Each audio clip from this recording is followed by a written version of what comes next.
വളരെ പ്രധാനപ്പെട്ട ഒരു വാർത്തയിലേക്ക് പ്രേക്ഷകരുടെ ശ്രദ്ധയെ ക്ഷണിക്കുന്നു. പ്രിയപ്പെട്ട പ്രേക്ഷകരെ, വഖഫ് ബോർഡ് നിയമനം ആളിക്കത്തുകയാണ്. വളരെ പ്രധാനപ്പെട്ട ചില വിവരങ്ങളാണ് പുറത്തു വന്നുകൊണ്ടിരിക്കുന്നത്. ഇന്ന് സമസ്തയുടെ മുഖപത്രത്തിൽ എഡിറ്റോറിയലുണ്ട്. Report big breaking. വഖഫ് ബോർഡ് പുനഃസംഘടനയുമായി ബന്ധപ്പെട്ട സത്യവാങ്മൂലത്തിൽ മുസ്ലിം ലീഗിനും വകുപ്പ് മന്ത്രിക്കും അതൃപ്തി. പുനഃസംഘടന സുപ്രീം കോടതി വിധിയനുസരിച്ചായിരിക്കുമെന്ന് സത്യവാങ്മൂലത്തിൽ വ്യക്തമാക്കിയിട്ടില്ലെന്നാണ് ആക്ഷേപം. വഖഫ് ബോർഡിൽ മുസ്ലിം അംഗങ്ങളെ തൽക്കാലം ഉൾപ്പെടുത്തില്ല. സുപ്രീം കോടതി വിധിയനുസരിച്ച് മാത്രം മുന്നോട്ടു പോകാനാണ് തീരുമാനം. അയോഗ്യരായ 4 അംഗങ്ങളെയും മാറ്റും. ചെയർമാനെ മാറ്റുന്നതും സർക്കാരിന്റെ പരിഗണനയിലുണ്ട്. വി.എസ്. രഞ്ജിത്തുണ്ട് കൂടുതൽ വിവരങ്ങളുമായി. വി.എസ്. രഞ്ജിത്ത്, ലീഗിന് അതൃപ്തി എന്ന് പറയുമ്പോൾ ലീഗിന്റെ തന്നെ നോമിനിയായ ഒരു പ്ലീഡറാണ് സർക്കാരിന് വേണ്ടി ഈ സ്റ്റേറ്റ്മെന്റ് കൊടുത്തിരിക്കുന്നത്. അപ്പോൾ ലീഗ് മന്ത്രി അറിയാതെ, വഖഫിന്റെ മന്ത്രി അറിയാതെയായിരുന്നോ ഈ സ്റ്റേറ്റ്മെന്റ് എന്ന ചോദ്യം പ്രസക്തമാവുകയല്ലേ വി.എസ്. രഞ്ജിത്ത്?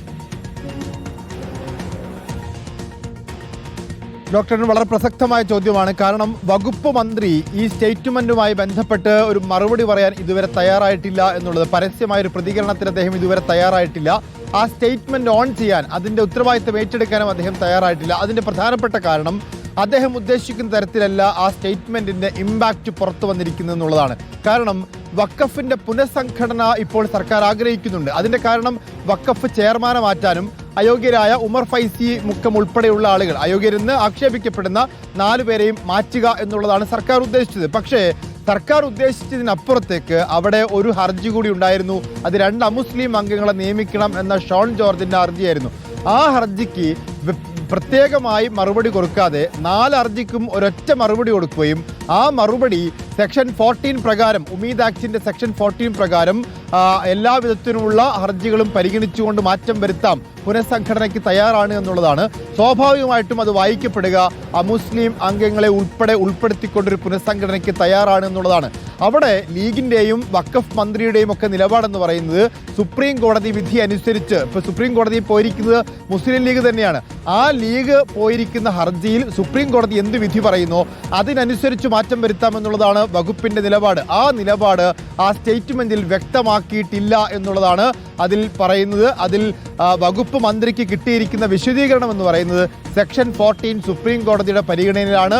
സെക്ഷൻ 14 സുപ്രീം കോടതിയിലെ പരിഗണനയിൽ ഇരിക്കുമ്പോൾ ആ സെക്ഷൻ 14 പ്രകാരമുള്ള പുനഃസംഘടന സുപ്രീം കോടതി വിധി അനുസരിച്ച് മതി എന്നുള്ള ഒരു വിശദീകരണം ഇപ്പോൾ കിട്ടിയിട്ടുണ്ട്. പക്ഷേ അതിൽ തൃപ്തനല്ല. കാരണം പൊതുജന മധ്യത്തിൽ സർക്കാരും ലീഗും പ്രതിരോധത്തിലായിരിക്കുന്നു. വഖഫ് ബോർഡിൽ അമുസ്ലിം അംഗങ്ങളെ നിയമിക്കാൻ ലീഗും സർക്കാരും തയ്യാറാണ് എന്നൊരു ഇമ്പാക്റ്റാണ്, എന്നൊരു പ്രതീതിയാണ് ഇപ്പോൾ ഉണ്ടാക്കിയിരിക്കുന്നത്. അതുകൊണ്ട് ആ സ്റ്റേറ്റ്മെന്റ്, ആ സത്യവാങ്മൂലം വ്യക്തതയില്ലാത്ത, തെറ്റിദ്ധരിപ്പിക്കപ്പെടുന്ന ഒന്നായി എന്നുള്ളതിലാണ് ലീഗിനും വകുപ്പ് മന്ത്രിക്കും അതൃപ്തിയുള്ളത്. ഇതിന്റെ ഒരു പ്രധാനപ്പെട്ട വിഷയമുള്ളത് നിയമവകുപ്പ് കൈകാര്യം ചെയ്യുന്നത് മുഖ്യമന്ത്രിയായ വി.ഡി. സതീശനാണ്. ജയ്ജു ബാബു അറിയാതെ ഈ നിയമവകുപ്പിൽ നിന്ന് ഒരു സ്റ്റേറ്റ്മെന്റും ഹൈക്കോടതിയിലേക്ക് പോവില്ല. അവിടെയാണ് സുപ്രീം കോടതിയിൽ മുസ്ലിം ലീഗ് എടുത്തിരിക്കുന്ന നിലപാട് അറിയാതെ, ആ നിലപാടിന് ഘടകവിരുദ്ധമായി 2 മുസ്ലിങ്ങളെ നിയമിച്ചു കൊള്ളണം എന്ന 14ാമത്തെ സെക്ഷൻ നിർബന്ധമായും ഞങ്ങൾ നടപ്പാക്കിയിരിക്കും എന്ന് പറഞ്ഞുകൊണ്ടുള്ളൊരു സ്റ്റേറ്റ്മെന്റ് എങ്ങനെയാണ് ഹൈക്കോടതിയിൽ കൊടുക്കാൻ കഴിയുക? വേണ്ടത്ര കൂടിയാലോചനകൾ നടന്നിട്ടില്ല എന്നതല്ലേ മനസ്സിലാക്കേണ്ടത്? തീർച്ചയായിട്ടും ഇപ്പോൾ വിവാദമായതിന് പിന്നാലെയാണ് AGയുടെ ഓഫീസിൽ നിന്നൊരു വിശദീകരണം മന്ത്രിക്കും പാർട്ടിക്കും ലഭിച്ചിട്ടുള്ളത്. ആ വിശദീകരണം ഇങ്ങനെയാണ്: സെക്ഷൻ 14 പ്രകാരം ആയിരിക്കും എന്ന് പറഞ്ഞാൽ സെക്ഷൻ 14 സുപ്രീം കോടതിയുടെ പരിഗണനയിലാണ്.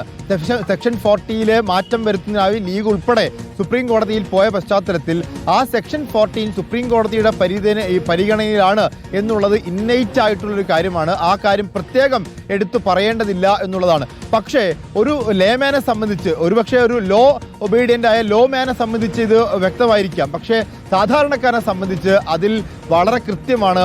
14ാമത്തെ സെക്ഷൻ നടപ്പാക്കാൻ ബാധ്യസ്ഥരാണ് സർക്കാർ എന്ന അർത്ഥത്തിൽ തന്നെയാണ് അത് വായിക്കപ്പെടുക. തെറ്റിദ്ധരിപ്പിക്കപ്പെട്ടു, അല്ലെങ്കിൽ ആ ഒരു സ്റ്റേറ്റ്മെന്റ് പൂർണ്ണമായിരുന്നില്ല, അവ്യക്തമായിരുന്നു എന്നുള്ള കാര്യത്തിൽ ഇപ്പോൾ സർക്കാരിനും ലീഗിനും ഒരു തരത്തിലുള്ള സംശയവുമില്ല. അതിലിപ്പോൾ വിശദീകരണം മാത്രമാണ് AG's ഓഫീസിന്റെ ഭാഗത്തുനിന്നുണ്ടായിട്ടുള്ളത്.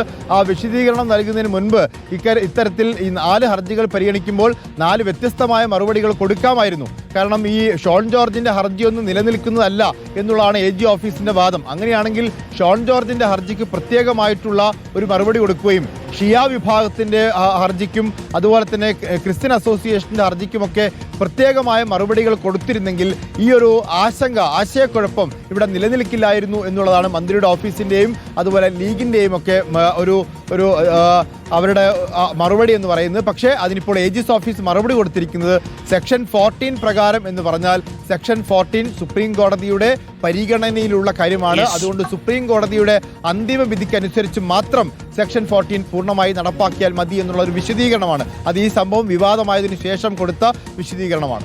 Okay, thank you. VS സുജിത്താണ് നമുക്കൊപ്പം ചേർന്നത്. പ്രിയപ്പെട്ട പ്രേക്ഷകരെ, ഇനി എങ്ങനെ ഇതിൽ നിന്ന് തടിയൂരും? പ്രിയപ്പെട്ട പ്രേക്ഷകരെ, ഇപ്പോൾ ലീഗും UDF സർക്കാരും എത്തിച്ചേർന്നിരിക്കുന്ന പ്രതിസന്ധി ചെറുതല്ല കേട്ടോ. കാരണം സുപ്രീം കോടതിയിൽ കൊടുത്തിരിക്കുന്ന സ്റ്റേറ്റ്മെന്റിൽ പറഞ്ഞിരിക്കുന്നത് എന്താ? ഞങ്ങൾ ഈ സെക്ഷൻ 14 നടപ്പിലാക്കൂല എന്നാണ്. സെക്ഷൻ 14 കംപ്ലൈ ചെയ്യാൻ പറ്റില്ല, ഭരണഘടനാ വിരുദ്ധമാണ് എന്നാണ് സുപ്രീം കോടതിയിൽ ചലഞ്ച് ചെയ്തിരിക്കുന്നത്. ഹൈക്കോടതി കൊടുത്തിരിക്കുന്നത് എന്താ? സെക്ഷൻ 14 ഞങ്ങൾ അനുസരിച്ചു കൊള്ളാമെന്ന്. സെക്ഷൻ 14 എന്ന് പറഞ്ഞാൽ എന്താ? 2 മുസ്ലിം ഇതര അംഗങ്ങളെ കൂടി ഉൾപ്പെടുത്തി ഈ വഖഫ് ബോർഡ്, മറ്റംഗങ്ങളുണ്ട്, അവരുടെ കാര്യം അതിൽ പറയുന്നുണ്ട്. പക്ഷേ പ്രധാന വിവാദ വിഷയം ഇതാണ്. അപ്പോൾ മുസ്ലിങ്ങളല്ലാത്ത 2 അംഗങ്ങളെ കൂടി ഉൾപ്പെടുത്തി വഖഫ് ബോർഡ് പുനഃസംഘടിപ്പിക്കുക എന്ന സെക്ഷൻ 14 ഞങ്ങൾ പാലിച്ചുകൊള്ളാമെന്ന് ഹൈക്കോടതി നേരത്തെ കൊടുത്തിരിക്കുന്ന സുപ്രീം കോടതിയിൽ അത് പാലിക്കൂല, അത് ഭരണഘടനാ ലംഘനമാണെന്ന് പറയുന്നു. ഇനി എങ്ങനെ ഇതിൽ നിന്ന് ഊരും? ഏതാണ് നിങ്ങൾ പിൻവലിക്കാൻ പോകുന്നത്? ഹൈക്കോടതിയിൽ കൊടുത്തിരിക്കുന്ന സ്റ്റേറ്റ്മെന്റ് പിൻവലിക്കൂ. സ്റ്റേറ്റ്മെന്റ് പിൻവലിച്ചാൽ അത് കുഴപ്പമാവൂലേ? സ്റ്റേറ്റ്മെന്റ് നിങ്ങൾ സർക്കാരിന് കൊടുത്തിരിക്കുന്ന സർക്കാരിന്റെ അഭിപ്രായമായിട്ട് കൊടുത്തിരിക്കില്ലേ? ഏത് സാഹചര്യത്തിൽ അത് പിൻവലിച്ചു എന്ന് പറയേണ്ടി വരില്ലേ? ചുരുക്കത്തിൽ അക്കാര്യത്തിൽ പ്രതിസന്ധിയിലായിരിക്കുകയാണ്. ഇത്തരം ഗൗരവമേറിയ വിഷയങ്ങളിൽ ഗൗരവമേറിയ കൂടിയാലോചന നടക്കുന്നുണ്ടെങ്കിൽ ഈ മന്ത്രിസഭയുടെ കൂട്ടുത്തരവാദിത്വം എവിടെയാണ്? പ്രധാനപ്പെട്ട ചോദ്യമല്ലേ?